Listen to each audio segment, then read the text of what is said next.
The good stuff is all new. Fire up the flavor.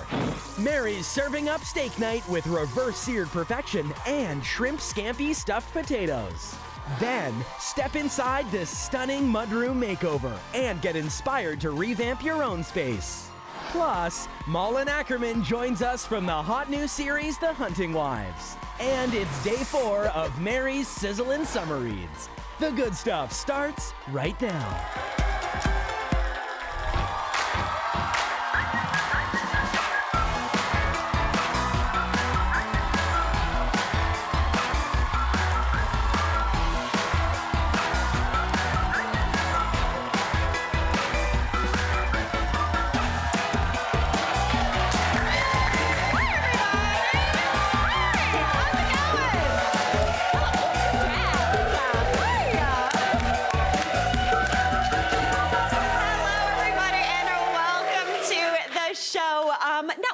Nothing quite like some classic surf and turf, am I right?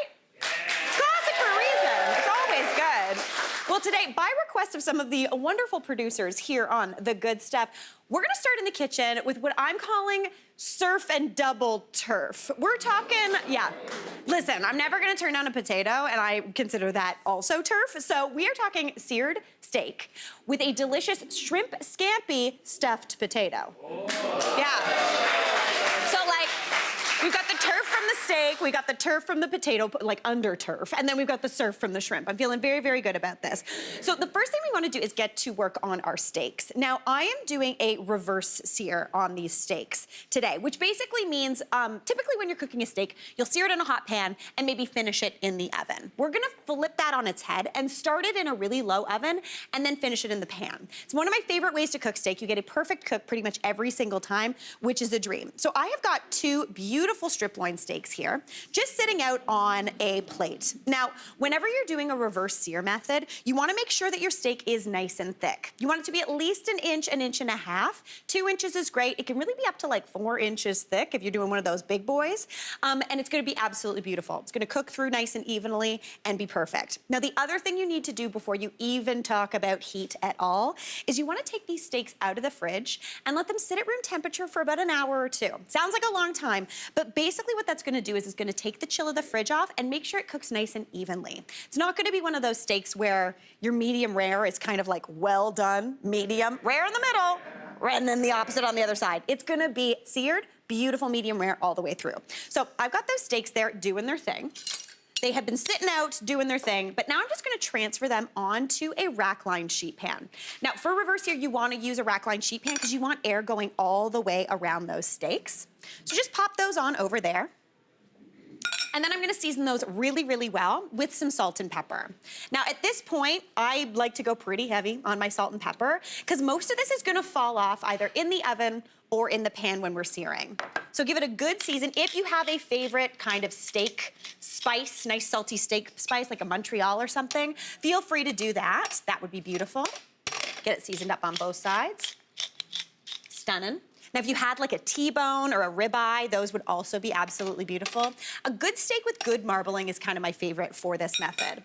All right, now what I'm gonna do is get these steaks, nothing else on them. Salt and pepper, no oil, no nothing. I'm gonna pop these into a 250-degree oven, which is the temperature you keep like pancakes warm at. Like, it is not hot. So these are gonna go into a 250-degree oven oh wait, I lied. Don't listen to me yet. I lied to you. Guys, I gotta give you insurance. I used to work in insurance. I should know these things. We need a little bit of insurance. Whenever you're cooking steak in particular, this is a pricey cut of meat. I never wanna overcook it. If I bought it, I want it to turn out. So I suggest investing in a probe thermometer, a digital probe thermometer. So basically what you do with one of these is you stick that probe into one of those steaks, right into the center kind of, and then you put it in the oven. Don't do that later. This isn't one of those thermometers that you poke in to test the temperature. This is gonna tell you when that is cooked through, which is an absolute dream. So, gonna pop those right on into the oven at 250 degrees, and those should take, I'd say, usually, yeah, they're magnetic, very fancy. Those should take about 30 minutes to come up to the temperature we're looking for. Now, for medium rare, you're looking for 115 degrees, which, if anyone knows their temperatures, that's a blue steak. That is not a medium rare steak. But that's gonna bring it up to that temperature, then you bring it up to the 130, 135 when you're actually searing it. So that's gonna do its thing, but now we're gonna get to work on our delicious shrimp scampi stuffed potatoes. So back here, we have got some potatoes that I baked off earlier, looking absolutely beautiful. So I bake those at about, I'd say 400 degrees for about 45 minutes to an hour. Typically, when I'm baking a potato, I just kind of rub it with a little bit of oil, season it with salt and pepper, bake it until it's nice and fork tender. Split those open. This is the biggest potato I've ever seen, and I'm very excited about it. And I'm gonna scoop out that flesh. I love a twice baked potato. You get all of the flavor on the inside. When you're scooping that out, leave a little bit on the edges just to kind of give it a bit of shape and hold. This is a really nicely baked potato. Thank you, culinary team. Really good job, everybody. That is fantastic. All right, so this makes, to be honest, enough for 4 very hungry people, but I would honestly make these for 8, because everybody basically just needs a half, because they are very, very filling. So I've got the actual potato flesh in my bowl here, but now we're gonna get started on that shrimp scampi situation. So I've got a pan over here, over about medium-ish heat, and I'm gonna go into there with about a 1/4 cup of butter. Just regular butter is all you need. Shrimp scampi is essentially butter, a lot of garlic, some wine. Yeah. Oh, guys, get ready. There's more butter in this recipe. I'm very excited about it. So we have got a 1/4 cup of butter, so looking delicious. And then we're gonna go in with 4 cloves of garlic. So lots of garlic. This is a punchy, punchy recipe. Add that on in. Then I'm gonna go in with just a little bit of salt, season it up with a little bit of pepper as well. And I just want that garlic to cook for about 30 seconds, not too long. I just wanna cook off that raw garlic punch and let it do its thing. So already, if you go into a house and it smells like this, then you know you are in for a treat. This is a delicious smell.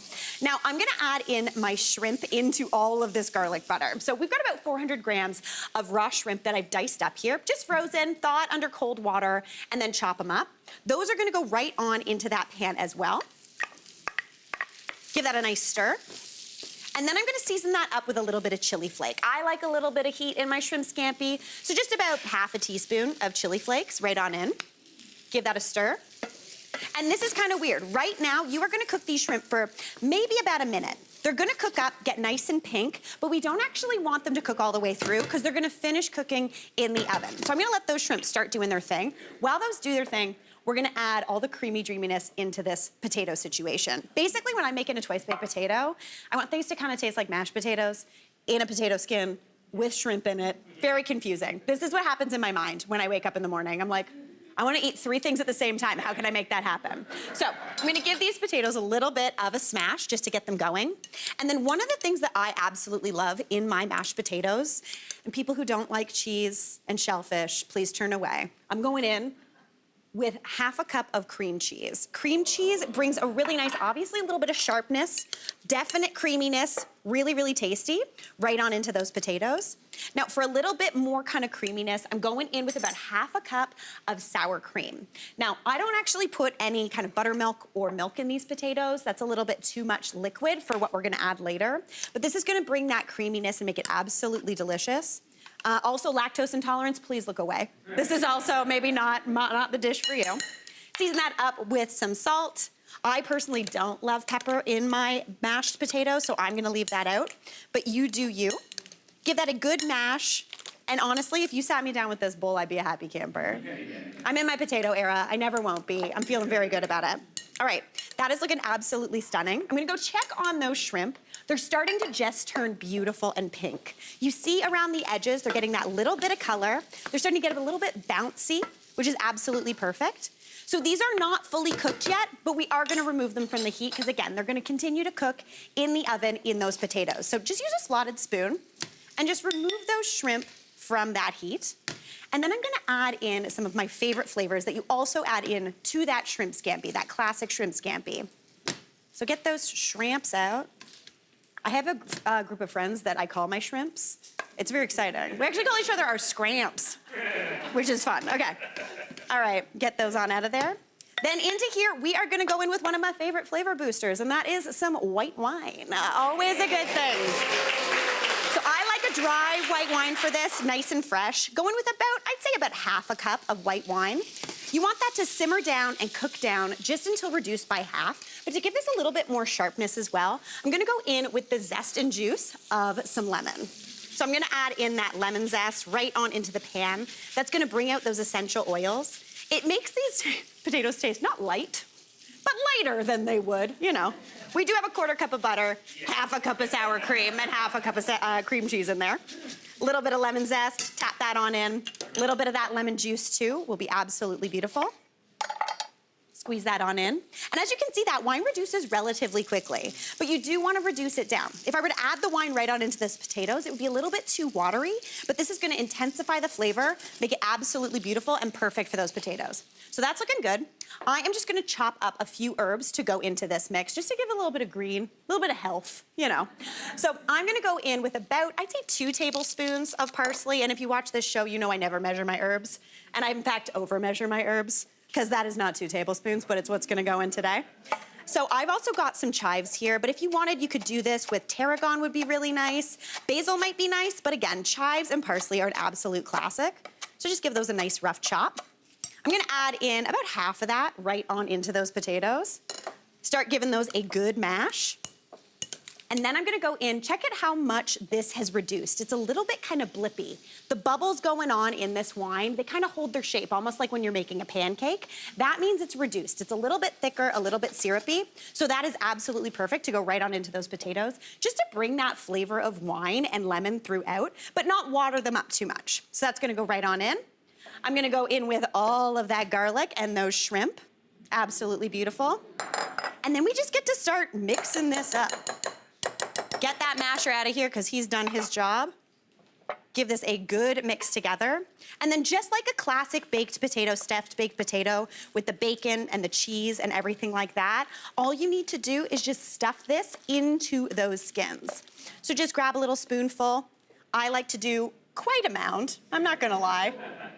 I'm gonna keep stuffing these potatoes, but when we come back, I'm gonna get that steak finished and these potatoes all cooked up. It's gonna be an absolute dream, so stick around.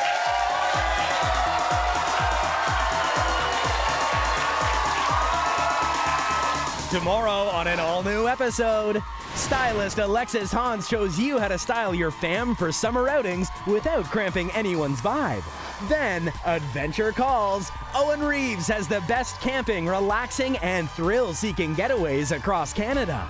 Plus, Shahir Massoud serves up the ultimate summer pasta that's guaranteed to please even the pickiest eaters.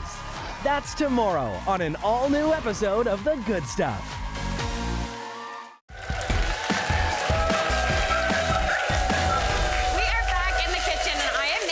Reverse seared steaks with shrimp scampi stuffed potatoes. Now, I have got these steaks in the pan. Now, they've been in about a 250-degree oven for about 30 minutes, just until their internal temperature reached 115. Now, for any internal temperature heads, you know that that is not fully cooked through to medium rare. So this is the reverse searing. We start it in an oven and then we sear it in a pan. It smells amazing in here. It's looking like a rock and roll music video with all of this smoke, feeling good about it. But when it comes out of the oven, this is kind of what the steak looks like. It looks fine, it's kind of cooked, it's not looking amazing. Let me show you what the sear does. Give it a little bit of a flip in a hot pan. Look at that golden brown sear. Like, that's a stone cold stunner of a steak, if I do say so myself. You get that beautiful char on the outside, that beautiful crispiness, looking absolutely stunning. And it only takes about, I'd say, a minute or two per, steak. Just flipping it around whenever you think about it to get it up to that 130, 135 temperature. Now, if you have a steak that has a good fat cap on it, like these ones do, right along here, what you want to do is you want to make sure that some of the sear time is on that side. That's going to render out that fat and make it so it's nice and crispy and delicious, kind of like bacon, as opposed to weird and chewy, because that's not something we want. I live in a house where everybody really likes the fat on the steak, so if I can make it nice, I'm gonna make it nice. All right, that's doing its thing. So real quick, in the last minute, of cooking those steaks in that pan, I want to give them a little bit of a baste with some garlic butter because we already have all that garlic in the potatoes. Why not? So I've got a little bit of melted butter here. I'm just going to go in with some garlic cloves that I've minced up. Now, typically, if I'm butter basting, I'll chuck cold butter into the pan, add a whole clove of garlic in, but this makes things a little bit easier. Then you don't have to do that spooning and tossing and everything like that. I'm gonna go grab, oh wait, I got a spoon right here. We got the big spoon, don't worry about it. Give it a little bit of a mix. And then I'm just gonna start basting that steak with this beautiful butter. So just kind of pour that on top, rub that in. It's gonna melt through, that garlic's gonna cook just a little bit. To me, this looks amazing. I'm feeling really pumped about it. My one camera operator in front of me, this camera right here, Connor, he's just nodding the whole time. I think he's pretty pumped. He's got it right. It's very good. All right, I'm feeling really good about this. I do have a little probe thermometer here. I'm just gonna check the internal temperature just to see where we're at. So we're at about 126, 120. Oh, we're coming up. We're almost there. So I'm gonna give it a flip to get some of that garlic butter on the other side. Like, see that beautiful sear? Ooh. Nothing makes me feel more like a successful caveman than making a good steak like this. All right, you smell that garlic butter? Oh gosh, I'm very excited. Okay, that is looking stunning. Now, my favorite thing about a reverse sear steak is you actually don't need to let it rest. Typically, when you make a steak, you need to set it aside, let it rest for a good 5-10 minutes until you can actually slice it. But since I've reverse seared this and slowly brought it up to temperature, that means that I can slice this immediately. Even with that hard sear right at the end, I can give this a slice. I am gonna really quickly go grab my baked potatoes because they're smelling amazing, but like, I can't stop looking at these. They're stunning, out of control. But real quick, gonna head back here. Not to show them up or anything, but we have these shrimp scampi stuffed potatoes that I broiled for the last minute or two just to give them a little bit of color on top. We've got that shrimp, it's perfectly cooked, that golden brown topping, that creamy center, absolute dream. So in my personal opinion, what you gotta do is we're gonna do a big serving. So we're gonna do 1 potato and a 2 potato on a plate. A little bit of some fresh parsley right on top, and then you can get into that beautiful steak. So give it a little bit of a slice. My favorite thing also about doing a thick cut of meat, I would serve 5 people with 2 steaks. No one will know. If you slice it first, they don't know how much steak they're getting. So give them a good slice right through that beautiful, look at that, perfect, medium rare, all the way through. I like to cut mine about 1 centimeter-ish thick, and it is literally like wall-to-wall stunning, that beautiful pink, none of that kind of medium, well-cooked, just perfect medium rare all the way through, and that crispy fat right on the edge. That, to me, is a stone-cold stunner. Everyone in your house is gonna be happy. We gotta take a quick break, though. I'm gonna eat all of these potatoes, but we'll be right back, so stick around. Coming up, step inside this stunning mudroom makeover and get inspired to revamp your own space. That's coming up.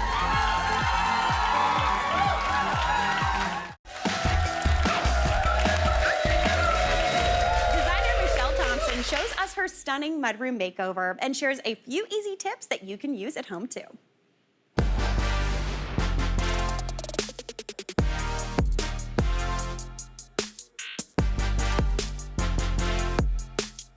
Hi Mary, welcome back to my home. I'm so excited to show you the mudroom today. We're gonna be going through some of the fun design features that I've incorporated that hopefully will inspire you too. First things first, in a mudroom and really anywhere, you can never have too much storage. We incorporated a ton in here and maximized the vertical space by bringing our cabinetry all the way to the ceiling throughout. We also have some fun little hidden secrets, like under this bench, additional storage that you can't see, and lots of drawers in the storage room. A mudroom is a really perfect place to have fun with your design choices. Usually it's closed off from the rest of the home, and a really easy way to do that is by choosing a bold color. In here, we went with a really, really pretty earthy olive green, and I love that it still feels kind of utility and appropriate for a space like that, but really fun and also lends well to the pretty view that we have outside. We also went with a really fun checkerboard pattern floor And we brought in unlacquered brass hardware so that it ages with time and has such a beautiful patina. Another really fun, trendy feature that we're seeing in mudrooms, but that is also super functional in the long term, is a dog wash station. I have one in here, and even though we don't have pets yet, it is equally great for rinsing off any dirty sports gear, boots, watering your plants, rinsing out your mop water. The options are really endless. So if you have the chance to incorporate one, I think you will love it.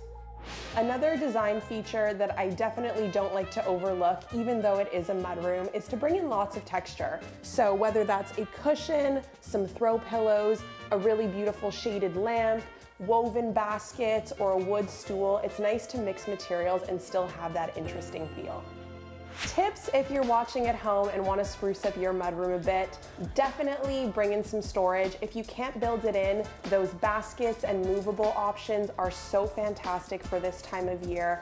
Add in some fresh florals, and paint is always an easy switch, so you can always freshen it up that way. Thanks for coming by, Mary. I hope you loved our mudroom, and I can't wait to chat with you more about it. Hey, Michelle. How's it going? I'm so happy to be here. Oh my gosh, thank you so much for welcoming us into your beautiful home. It's my favorite thing when you guys visit. Oh, it's a dream. It's an absolute dream. I get so much inspiration from all your style and everything you do, but it's nice seeing into your own house. You know what I mean? Yeah, and my house is kind of like my design lab because I can have fun and do whatever I want.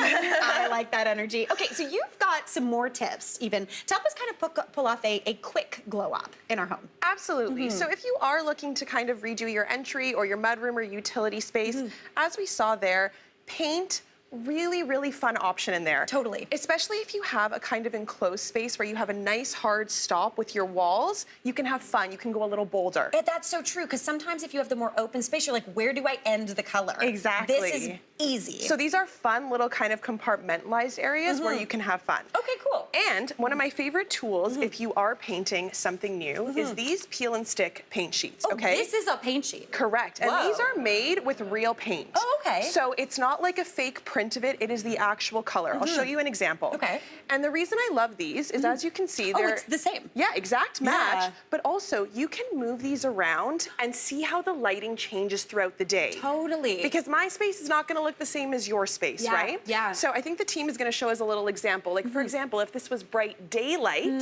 this color would skew a lot different. Yes. Versus nighttime. Totally, 100%. Right?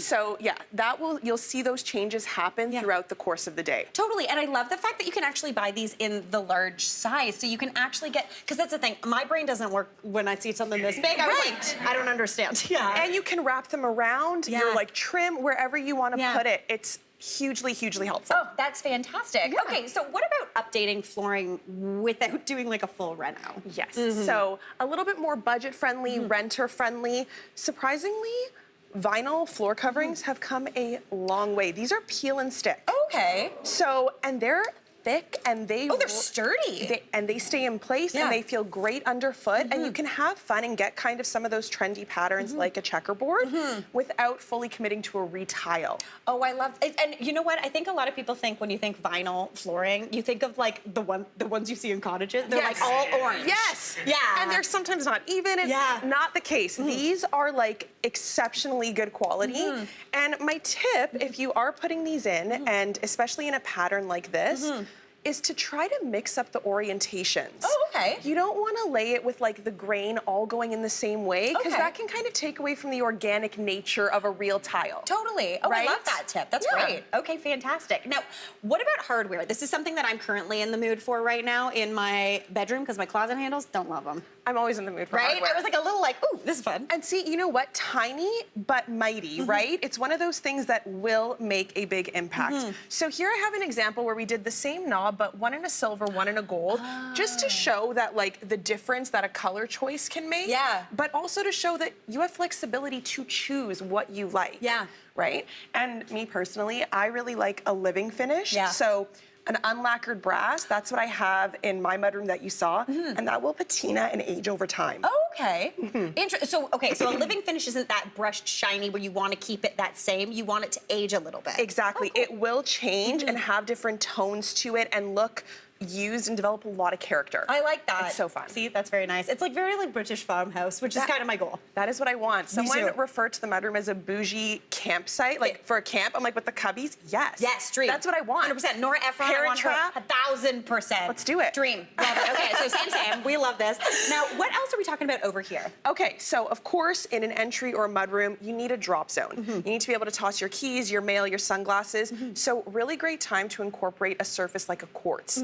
Durable, non-scratch, really beautiful colorways. This is the one you saw in the video. This is Matterhorn by Handstone. Has a lot of depth, but again, it can stand up to the daily stuff. Good, because it's a mudroom. You know it's going to get used. Yes. Yeah, 100%. Oh my gosh, Michelle, this is absolutely beautiful. Again, thank you so much for welcoming us into your home. It was fantastic. We're going to take a quick break, but we'll be right back. That was all right.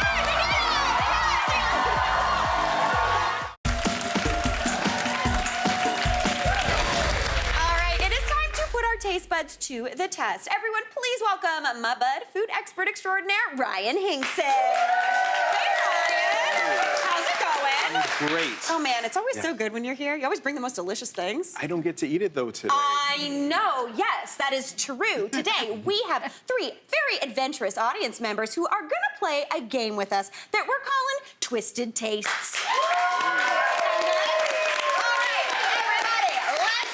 For Wendy T, Jennifer, and Wendy B. Yes. Wendy B, just a hot tip. Wendy B does we can do a really good behind-the-counter canoe. Maybe we'll end it with this. All right, Ryan, what are we doing today? Okay, so here's what you're gonna have to do. One at a time, you're gonna put on a blindfold and try mashups of classic dishes. Okay. And then you gotta guess what is behind the twist. Oh. We're gonna start with round 1. Wendy T, let's get that blindfold on. Okay. All right, done that blindfold, Wendy T. I think it goes the other way. Does it? Okay. Nice, nailed it. Yeah, we got this. Okay, I'm gonna lift the cloche and, okay. Now, you're gonna have to use your hands to locate the food. It's all right, Wendy, give her a taste and see if you know. Okay. Okay, I'm intrigued. I wanna know what this is. If you need a hint. Oh, she's into it. She likes it. Want to give Wendy a little bit of a hint? So I picture... taste ground beef. Ground beef. Okay. So say Taco? Wendy's nailing it. I feel like so picture like a bao bun went backpacking through Mexico and the Philippines. Taco. Okay, a taco. Listen, Right? Wendy, let's do a bit of a reveal so you can take a look at what you're eating. Shall I take your blindfold off? 1, 2, 3. Okay. There you go, Wendy. Look at that. All right. So, Are you intrigued? So I Wendy... didn't know I had a dip No, in I wasn't going to make you sauce. Get that blindfold on. Yeah. Okay, Ryan, what does Wendy eat? All right, so she's got a Wow. Filipino birria bao. What? Right, so say that 3 times fast. Okay. So a trifecta, beautiful trip here. So we've got slow roasted meat, right? We've got a soft pillowy bao, and then we've got a Filipino asado sauce. Okay. All coming together in this beautiful treat. There's a consomme on the side that's like rich and really flavorful. Very like a Filipino classic combination of Exactly. French cuisine and oh my gosh. All of this coming together. So this is from Bao Mama. They are going viral at the moment for this exact dish because you're just blending these 3 incredible flavors, 3 different countries. Yeah. They're stuffing these pillowy, soft baos with just Filipino and Asian-inspired goodness. Wendy, you did a great job eating. You didn't even need that. Nicely done, Wendy. You got a little wet right there. All right, Ryan. Yes. We're gonna leave Wendy. We're gonna go to the next. We're gonna go to Jennifer All over right. here. Jennifer, how are you doing? Good, how are you? Good. We matched your placemat to your outfit. Yes. I'm feeling very excited about this. All right, let's get you blindfolded up. Okay. You feeling ready for this? No. No. Excellent. The honesty. This is always a good thing. I've never eaten blindfolded before. I've never either, No. and I feel like it would be weird. Yes. So you guys are doing a really good job. Oh, Yes. You know what? We gave you the Oh. What did we do? We thought your head was much bigger than it is. All right. I think that was supposed to be my blind. I was gonna say I got a big old noggin. All right, we're gonna lift the cloche. Let's take a look at what we've got. Okay. Jennifer. Yeah. This is a messy one. Yes. Okay. I'd recommend starting on the left. I was gonna say, and I'm actually gonna move it closer to you. because, okay, so it's saucy. Yes. So I'm gonna bring your hands in. I'm gonna ghost you, like we're ghost, okay? But it's over here is the thing you need. Those you can taste, but this is the real story on your left hand. Yeah. Okay. So nice. Oh. Okay, what? She's going for the. What do we got? What is that? What was that? Sweet potato fries? Oh. Maybe. Almost. Slightly more Exotic? No, okay. Okay, here we go. Here we go. This is gonna be messy. Okay, here we go. Oh, you're turning it the right way. I would do a lean for this one, Jennifer. Yeah. Okay. 1, 2, 3. Oh. That was a really good fight. That was a really nice. Let me see. And you didn't. She didn't even mess up her red lipstick. You are a woman after my own heart here, Jennifer. Do you want a little bit of a hint? Yeah. What are you thinking? I taste gravy, so it's almost like poutine. And what does it feel like in your hands? What is it? I mean, it's a burger. Like, I would guess a poutine burger. Okay, here, let's get this blindfold off here, this ginormal blindfold. All right. Absolutely nailed Jennifer, it. you nailed it. Wow. Taste extraordinaire. You should work for a Michelin star. Yes. Okay, Ryan, tell us what we're eating. So this is La Poutine Burger from Holy Chuck. Wow. Right? So they are known for incredible burgers and fries, but they put them together with this one. So cheese curds, gravy, all neatly packaged, as neatly packaged as you can package a poutine burger. Poutine, in a burger, and they are known for burgers taking a walk on the wild side. They've been around since 2011. I've had a burger there that had a lamb patty, a fried chicken patty, and a beef patty all together. What? They've got It's like a turducken, but different. Yeah. There's a burger called Venus My Nutty Cow, named after the owner's daughter, that has warm Nutella. What? So they're definitely not afraid to push the envelope when it comes to burgers. But I'm so impressed. I am so. Let's give it up for Jennifer. That was amazing. And again, didn't even mess up that lipstick. That is a hard job. Very nicely done. All right, Wendy B, we got it over here. Okay. What's going on? What's going on? Okay, she's ready. She's going on. Okay. All right, shall we? Over the glasses. I like this Yeah, I method. can't see. I This promise is I good. won't. I know. Don't worry. I trust promise I you. can't see, I used okay. to pretend I couldn't see without my glasses and take it off to play hide and seek, but I could see. Spoiler Okay, alert. ready. Okay, let's do a reveal. Pressure's on now. Okay. Let's go in. Just get on in there. Yes. Oh, she's touching the top. It's a little. Yeah, good? Yeah. That makes Okay. sense. Can I go like this? You can eat it however you want. Okay. It's good. Okay. Okay. What are we tasting? What are we tasting? Something sweet. Something sweet. Right. Yes. Honey on it. Okay. It tastes honey. This is definitely bread. Yeah. Okay. Maybe naan. Okay. Oh. Interesting. Very sweet. It is a flatbread. Okay, it is sweet. Ryan, want to give a little bit of hint? No. Yeah, so imagine like dessert snuck into a pizzeria after hours. Maybe channel some childhood memories. I know the flavor. Okay, I'm going to reveal for you, okay? Okay, wait. Oh. If I get it Wendy's right, serious, yes. if I get it right, Yes. will everybody in the audience get a free car?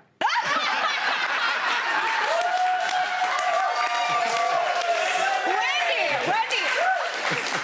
First off, I love this energy. Second, I'm going to reveal because I love the way you were eating this. The way Okay. you're holding it is my favorite thing I've ever seen. wow. Yeah. Hey. Is it balsamic on it? Yes! Okay. Okay, Wow. nice. Yeah, we got it's the very other. Very well All right, Ryan, done. what are we eating? Still So going. this is the this is the butter jam Okay. from Big Trouble Pizza. So you were spot on. There's a balsamic glaze, Yeah, I but know the also flavor. raspberry jam, organic raspberry Under jam the cheese. with buttercream. With right? buttercream. So I remember when I was a kid, I would have sandwiches with jam and butter. That it evokes that same feeling. Yeah.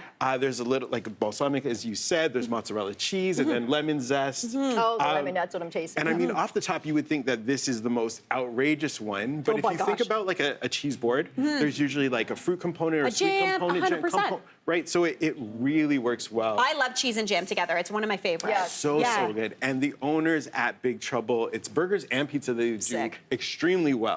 And they are notoriously known for just being perfectionists. Yeah. So well thought out, just like all of the rest of their pies and everything they offer up there. Listen, honestly, this went way better. First off, y'all are way neater eaters than me, so good job on that one. Ryan Hinkson, we would not have been able to do that. No way. 100%. No way. Great job, ladies. Thanks so much for doing this with us. Great mashup. Awesome job, Ryan. We got to take a quick break, but we will be right back. Great job. And you can take these. Up next, Malin Akerman joins us from the hot new series, The Hunting Wives. That's up next.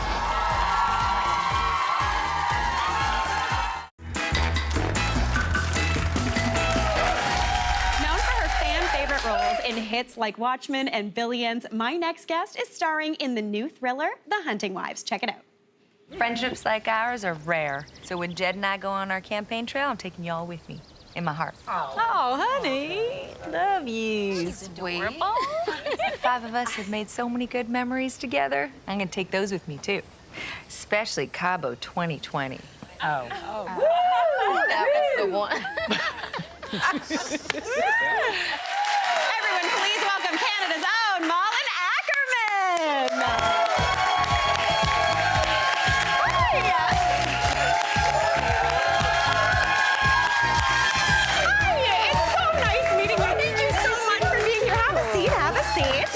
Okay, first off, I feel like I need to say, you used to live in Toronto, correct? I did. Well, welcome home. 22 years. Nice.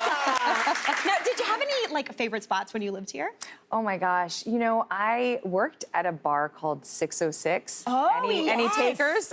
Okay. Yeah. It was a while ago, it's long gone, but that was definitely a spot. But Sneaky D's is where we would sneak the off to nachos? afterwards. The nachos are amazing. Oh, so yeah, good. you always had to do some Sneaky D's late night. Yes, always good. Gross, but good. I know, you know? they're good yeah. for 5 minutes and then they get real bad. Yeah, but still amazing. But I like to still hit it up every now and then, for 100%. sure. Oh my gosh, well, that's amazing. I love that so much. But let's get into it. Huge congratulations on The Hunting Wives. Absolutely amazing. Now, this series is based on the best-selling novel by May Cobb. Yes.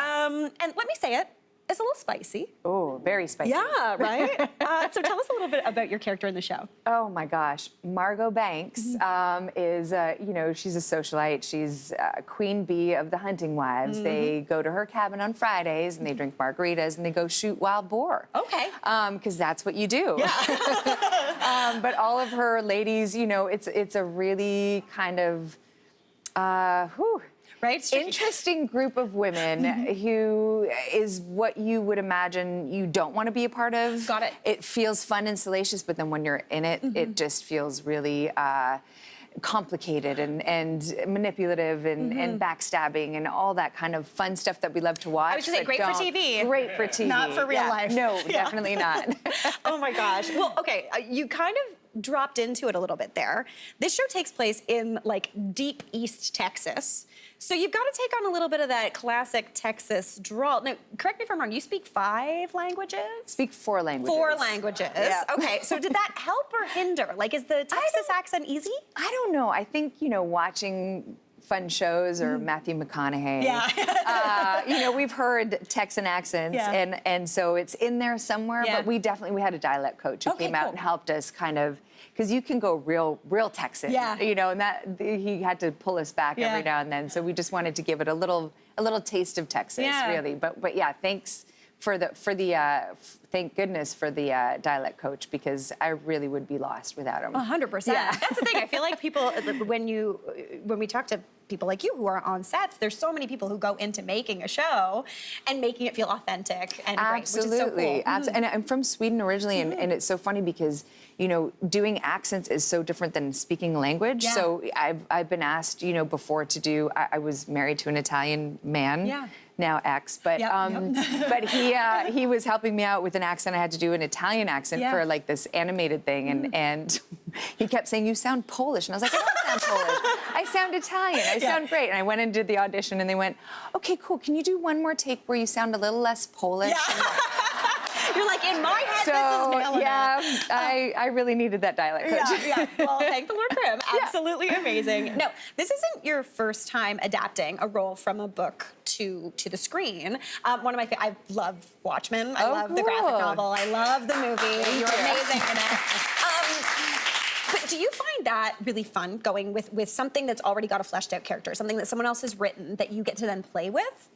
Yes, it is. It is fun. It's great to have source material for sure. It makes it more dynamic and layered, but it also adds the extra pressure of wanting to please the already existing fans. Yes. So, you know, the bar is a bit higher, and hopefully we end up doing so. We were very lucky because May Cobb, who is the author, came to set, and she found it so exciting to be on set. Yeah. She loved what we were doing with Seeing the her characters. characters come to life. Yeah, seeing yeah. her characters, you know, being real. And Yeah. so I think with her blessing, it felt all right. As long as May likes it, then hopefully her fans will like it I as love well. that. Yeah, that, I feel like a stamp of approval from the author is definitely. Yeah, a good I thing, think for that's sure. all right. Yeah. No, you got to work with such a great cast in this show. We've got Brittany Snow, Dermot Mulrooney, Chrissy Metz. Yes. What was it like on set getting to work with such great coworkers? I mean, you have to say great because I'm live, but it really was great. Yeah. I adored every single. It's one of those times you go to work and you go, I hope this goes for years because I would love to continue to work with these talented actors and wonderful people. Like it's not always. Sometimes there's a bad apple on set. 100%. Rarely. Yeah. This was just through and through a wonderful experience. And you know, Dermot's such a heartthrob. Oh my gosh, I know. So to get to work with him and be his wife was not hard. I was going to say, not a tricky act for sure. No, Yeah. not at all. Not at all. Now, you mentioned in the show you hunt wild boars, but there's also some skeet shooting and things like that. Had you heard of that before? Have you done any of that? Yeah. So my dad is used to hunt deer in Sweden because we have deer season. We're very overpopulated, and they bring ticks and tick-borne diseases. Totally. And so he would go and hunt deer. And as a young girl, I thought that was mortifying because it's an animal, and I was like, you can't do that. But then we would eat the deer, and I was like, oh, it's actually pretty good. Yeah. And we're taking care of the population. Yes, no, 100%. So, Gotta call. but he did take me. We would shoot clay pigeons, which is really difficult, by the way. They're flying through the sky. We didn't do that. We put them on the ground. Oh, because I even could that? not shoot a No, single one. absolutely not. There was no way. Yeah. So I had a little bit of experience with shotguns, and I've done a few roles where we've had to go into shooting ranges and learn how to use pistols. Just so it looks real. But I think it's really important too to just understand and respect weapons and what goes 1,000%. into it, and you know, it's a big conversation when you get on a set. It definitely is, but also, again, the show is called The Hunting Wives. Yeah. It's definitely part of it. So, Absolutely. Honestly, you do such a fantastic job. I cannot you. wait to watch the show. Huge congratulations on it, too. Thank you. Amazing, Malin. Great job. And The Hunting Wives premieres Monday, July 21st on Crave. Be sure to check it out. We got to take a break. We'll be right back. Thank you so much.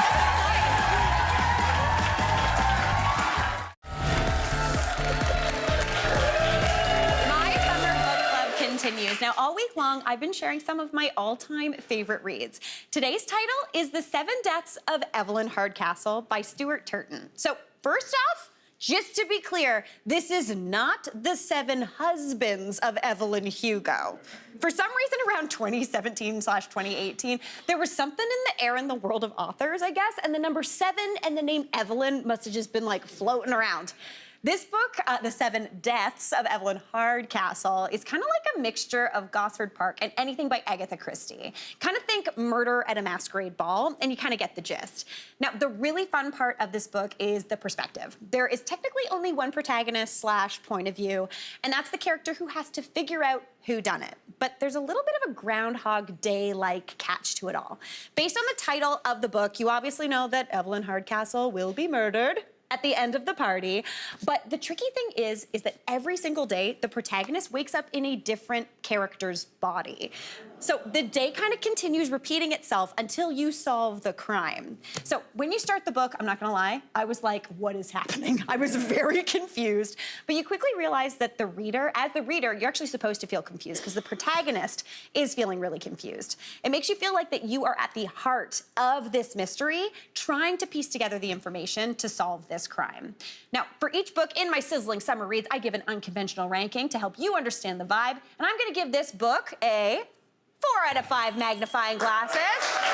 Because as the reader, you truly feel like you are the one who has to solve this crime. And I'm giving it 5 out of 5 ghosts.